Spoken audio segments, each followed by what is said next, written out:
Depuis l'invention de la suspension, le système n'a guère changé. Il est assuré par des amortisseurs avec des ressorts, un piston et de l'hydraulique.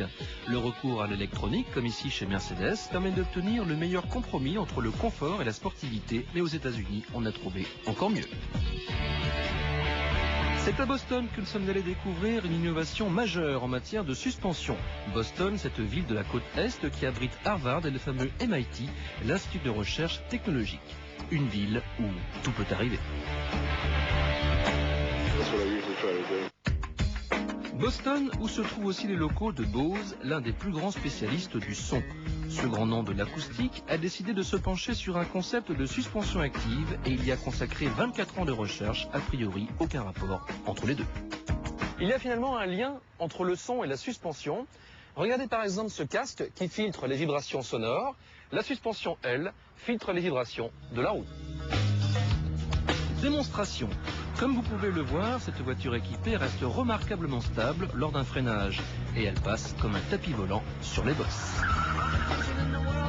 Comparons à présent avec un modèle conventionnel. À droite, on voit que la carrosserie s'incline dans les virages et que le nez de la voiture plonge à l'arrêt.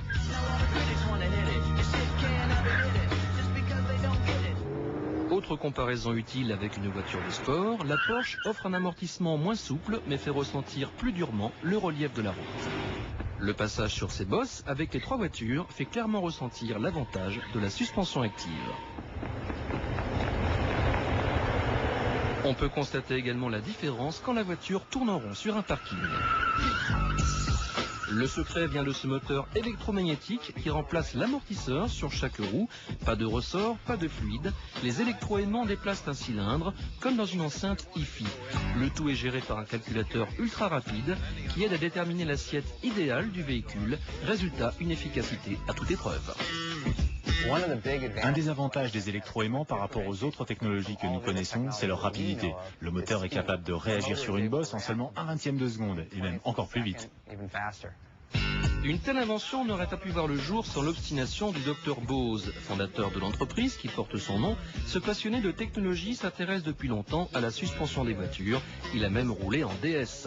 Mais il voulait faire mieux que les constructeurs, d'où ce projet fou mûri depuis un quart de siècle. Oui, cela aurait été impossible dans n'importe quelle autre entreprise. J'aurais été viré depuis longtemps.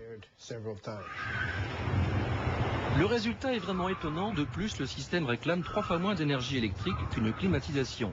Certes, il faut encore réduire le poids des composants ainsi que les coûts pour pouvoir intéresser les constructeurs, mais on a le sentiment d'assister à une véritable révolution. Alors, pour quand la suspension active ? Entre le début de nos discussions avec les constructeurs et l'introduction de ce système sur le marché, disons 4 ans. Voici ce que pourrait faire la suspension active pour mieux contrôler encore la tenue de route dans les virages. La voiture peut pencher d'un côté ou de l'autre, comme en moto. Mais gardons le meilleur pour la fin. Vous avez bien vu, la voiture a sauté l'obstacle. C'est une prouesse technique pour la forme. Pas question de proposer ce genre de prestation qui ferait pourtant fureur sur les parkings le samedi soir, mais avouez que c'est bluffant. J'espère que, comme nous, vous avez apprécié le spectacle.